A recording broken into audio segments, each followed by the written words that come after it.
പറയാനുണ്ട്. ഭാര്യയും ഭർത്താവും ഒരുമിച്ച് ശ്രദ്ധിക്കേണ്ട കാര്യമാണ് ശുചിത്വം പാലിക്കുക. ഇതില്ലാഞ്ഞാൽ വലിയ ബുദ്ധിമുട്ടാണ്. ഭർത്താവിന് ഭാര്യയോടും തിരിച്ചും, ഭാര്യയ്ക്ക് ഭർത്താവിനോടും, ഭർത്താവിന് ഭാര്യയോടും, ഭാര്യയ്ക്ക് ഭർത്താവിനോടും അനുരാഗം നിലനിൽക്കണമെങ്കിൽ വെടിപ്പും വൃത്തിയും അത്യാവശ്യമാണ്. വിയർത്തൊലിച്ചെത്തിയ ഭർത്താവ് വാസനാ സോപ്പ് ഉപയോഗിച്ചൊന്ന് കുളിക്കാൻ മടിക്കരുത് എന്നല്ല. കക്ഷനാറ്റവും നാറ്റവുമൊക്കെയുള്ള ദമ്പതികൾ ആണായാലും പെണ്ണായാലും അതിന് ശരിക്കും അടക്കം കെട്ടേണ്ടതുണ്ട്. രാത്രി സമയത്ത് കിടക്കുന്ന സമയത്ത് ബ്രഷ് ചെയ്തിട്ട് വേണം കിടക്കാൻ. ഇതൊക്കെ പരിശുദ്ധ ദീനുൽ ഇസ്ലാം പഠിപ്പിച്ചതാണ്. ഇതൊന്നും നമ്മൾ വെറുതെ കൂട്ടത്തിൽ ഇങ്ങനെ എണ്ണി പറയുകയല്ല. എത്രത്തോളം എന്നറിയോ നിങ്ങൾ?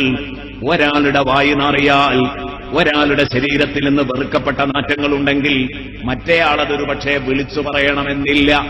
മാനം കാത്ത് വിളിച്ചു പറയാതെ സഹിച്ചു കഴിഞ്ഞേക്കാം. ഞാൻ പറയുന്നു, അതുകൊണ്ട് പറ്റിയാലും പറ്റിയില്ലെങ്കിലും, ഉൾക്കൊള്ളാൻ കഴിഞ്ഞാലും ഇല്ലെങ്കിലും സഹോദരന്മാരോട് പറയുന്നു, അമിതമായ പുകവലി കാരണം ഭർത്താവിനെ സഹിക്കാൻ പറ്റുന്നില്ല. ഒരു പെണ്ണിന്റെ പരാതിയാണ്. എന്താ ചെയ്യ? ഇതൊന്ന് മാറിക്കിട്ടാൻ എന്ത് മാർഗമുണ്ട്? ഭർത്താവ് അടുത്തേക്കടുക്കാൻ കഴിയുന്നില്ല. അമിതമായ എന്ന് പറഞ്ഞാൽ ആ പെണ്ണിന്റെ പ്രയോഗം തന്നെ, എന്റെ ഭർത്താവ് സിഗരറ്റ് വലിക്കുകയല്ല തിന്നുകയാണ് എന്നാണ്. അതുകൊണ്ട് തന്നെ സഹിക്കാൻ പറ്റുന്നില്ല. ഞാൻ പറയുന്ന വെറുക്കപ്പെട്ട വാസനകൾ ഉണ്ടാക്കാൻ പാടില്ല. അവിടെയാണ് ഫിഖ്ഹിന്റെ ഭാഷ നമ്മൾ മനസ്സിലാക്കേണ്ടത്. ഫിഖ്ഹിന്റെ ഭാഷ നമ്മൾ തിരിച്ചറിയേണ്ടത് അവിടെയാണ്. ഹബീബ് സല്ലല്ലാഹു അലൈഹി വസല്ലം പറയുന്നു, ഒരു ഉറക്കം കഴിഞ്ഞിട്ട് വീണ്ടും ഒരു പുതിയ ലൈംഗിക ബന്ധത്തിൽ ഏർപ്പെടണമെന്ന് ഉദ്ദേശ്യമുണ്ടെങ്കിൽ എണീക്കാൻ മടിക്കരുത്. വുളൂ ചെയ്യൽ സുന്നത്താണ്. ഫിഖ്ഹിൽ കാണാം. ഹബീബ് മുഹമ്മദ് റസൂലുള്ളാഹി ഹദീസിൽ പഠിപ്പിച്ചിട്ടുണ്ട്. അതുകൊണ്ടാണ് ഫിഖ്ഹുകളിൽ ഇത് പറയാൻ കാരണം, ഫിഖ്ഹ് ഗ്രന്ഥങ്ങളിൽ പറയാൻ കാരണം. എത്ര സുന്ദരമാണ് പരിശുദ്ധ ദീനുൽ ഇസ്ലാമിന്റെ കാഴ്ചപ്പാട്. കാരണം മുഖവും വായുവൊക്കെ വൃത്തിയാക്കണം. കിടന്നുറങ്ങി മണിക്കൂറുകളോളം കിടന്നുറങ്ങി അങ്ങനെ തന്നെ സ്ത്രീയും പുരുഷനും വീണ്ടും ബന്ധത്തിലേക്ക് എടുത്തു ചാടാൻ പാടില്ല. വായും മുഖവും വൃത്തിയാക്കിയേ വീണ്ടും ഒരു പുതിയ ലൈംഗിക ബന്ധത്തിലേർപ്പെടാവൂ. വുളൂ ചെയ്യണമെന്ന് പറയുന്നതോടുകൂടെ പൂർണ്ണ ഉന്മേഷം തിരിച്ചു കിട്ടും. ഇസ്ലാം അതെന്നും സമ്പൂർണ്ണമാണ്. ചുരുക്കത്തിൽ ദാമ്പത്യ ജീവിതത്തിന്റെ മധുരം നിലനിർത്തുന്നതിൽ ശുചിത്വത്തിന് വലിയ പങ്കുണ്ട്. ആകയാൽ ദമ്പതികൾ അവരുടെ ശരീരം, അവരുടെ വസ്ത്രം, അല്ലെ, എവിടേക്കെങ്കിലും ഒന്ന് പുറത്തേക്ക് ഇറങ്ങുകയാണെങ്കിൽ മണിക്കൂറുകൾ ആ കണ്ണാടിക്ക് മുമ്പിൽ ചെലവഴിക്കാം മേക്കപ്പ് ചെയ്യാൻ. എത്ര മാറ്റിയാലും എത്ര ഉടുത്താലും മതിയാവൂല. ഭർത്താവിന്റെ അടുത്തേക്ക് വരുമ്പോഴോ നേരം വെളുത്ത് വൈകുന്നേരം വരെ കരി തുടച്ച അതേ മാക്സി അതൊന്ന് ചേഞ്ച് ചെയ്യുക പോലും ചെയ്യാതെ മണിയറയിലേക്ക് കയറുന്ന പെണ്ണുങ്ങൾ മാറണം. സഹോദരന്മാരും ശ്രദ്ധിക്കണം. നല്ല വൃത്തിയും വെടിപ്പുണ്ടായിരിക്കുക. മണിയറ പ്രത്യേകിച്ചും ശുദ്ധമായിരിക്കുക.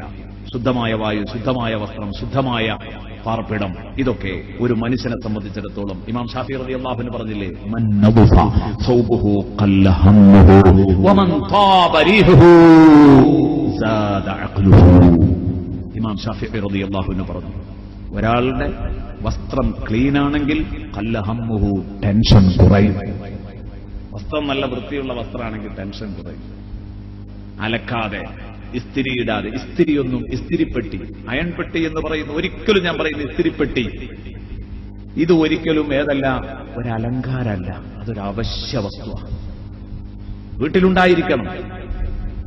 വസ്ത്രങ്ങൾ ഇടയ്ക്കിടെ ഇസ്തിരിയിടണം. അത് അലങ്കാരമാണെന്ന് ഒരിക്കലും മനസ്സിലാക്കരുത്. നല്ല ചിട്ടയൊത്ത ജീവിതമായിരിക്കണം നയിക്കേണ്ടത്.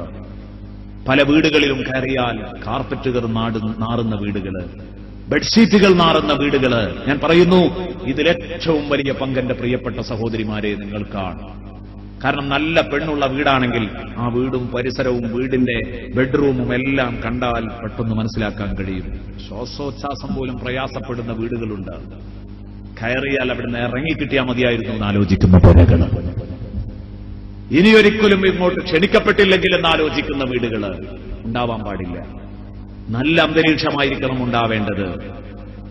വൃത്തിയുണ്ടെങ്കിൽ ടെൻഷൻ കുറയുമെന്ന് ഇമാം ഷാഫിഈ റളിയല്ലാഹു അൻഹു പറഞ്ഞു. സുഗന്ധം അടിച്ചു വീശുന്നുണ്ടെങ്കിൽ അയാൾക്ക് ബുദ്ധി വർദ്ധിക്കുമെന്ന് ഇമാം ഷാഫിഈ റളിയല്ലാഹു അൻഹു പരിചയപ്പെടുത്തി. പ്രിയപ്പെട്ട സുഹൃത്തുക്കളെ, എല്ലാം വീട്ടിൽ മാറാല കെട്ടിക്കിടക്കരുത്. പണ്ഡിതന്മാര് പറഞ്ഞു, ഇങ്ങനെ തുടങ്ങിയിട്ട് ലൈംഗിക ബന്ധം മധുരമാക്കാൻ ആവശ്യമായതും ദാമ്പത്യബന്ധം മധുരമായി നിലനിൽക്കാൻ ആവശ്യമായതുമായ മുഴുവൻ കാര്യങ്ങളും നാം പാലിച്ചുകൊണ്ട് മുന്നോട്ടു പോകുക. എങ്കിൽ മാത്രമേ വിജയിക്കാൻ പറ്റൂ. നോക്കൂ നിങ്ങൾ, ശുചിത്വബോധം വലിയൊരു ബോധമാണ്. നാളെ സ്വർഗത്തിൽ അല്ലാഹു നൽകുന്നത് കണ്ടോ നിങ്ങൾ? ലഹും ഫീഹാ അസ്വാജും മുതഹ്ഹറ. സ്വർഗത്തിൽ കിട്ടുന്ന ഇണകളെക്കുറിച്ചാണ് പറഞ്ഞത്. ആ സ്വർഗത്തിൽ ആണിനും പെണ്ണിനും കിട്ടുന്ന ഇണകള് പരിശുദ്ധരായ ഇണകളാണ്. അറപ്പും ചടപ്പും ഉണ്ടാക്കുന്ന വേഷമോ, അത്തരത്തിലുള്ള വസ്ത്രമോ, അത്തരത്തിലുള്ള വേഷമോ, അത്തരത്തിലുള്ള സ്വഭാവമോ, അത്തരത്തിലുള്ള മറ്റ് കാര്യങ്ങളോ ഒന്നുമില്ല. എന്തിനധികം ആർത്തവരക്തങ്ങളില്ല, ഒന്നുമില്ലാതെ പരമപരിശുദ്ധരായ അസ്വാജും മുതഹ്ഹറ എന്ന് പറഞ്ഞാൽ ചീത്തയായ സ്വഭാവങ്ങളെ തൊട്ട്, അഴുക്ക് പൊടികളെ തൊട്ട്, അതുപോലെ തന്നെ ആർത്തവ രോഗങ്ങളെ തൊട്ട് എല്ലാം വിശുദ്ധരായ ഇണകളാണ് അവർക്ക് സ്വർഗത്തിൽ ലഭിക്കുന്നത്. ഇതാണ് സ്വർഗത്തിൽ ലഭിക്കാൻ പോകുന്നത്. അപ്പോ ശുദ്ധിയുള്ള പെണ്ണുങ്ങൾക്കൊരു പ്രത്യേക സ്ഥാനമുണ്ട്, ശുദ്ധിയുള്ള ആണുങ്ങൾക്കും. ലഹും ഫീഹാ അസ്വാജും മുതഹ്ഹറ. സൂറത്തുൻ നിസാഇന്റെ 57-ാമത്തെ ആയത്തില് അല്ലാഹു റബ്ബുൽ ഇസ്സത്ത് നമ്മളെ പഠിപ്പിച്ചു. നബി സല്ലല്ലാഹു അലൈഹി വസല്ലം എപ്പോഴും സുഗന്ധ വാഹകരാകാൻ എപ്പോഴും ഇഷ്ടപ്പെട്ടിരുന്നു.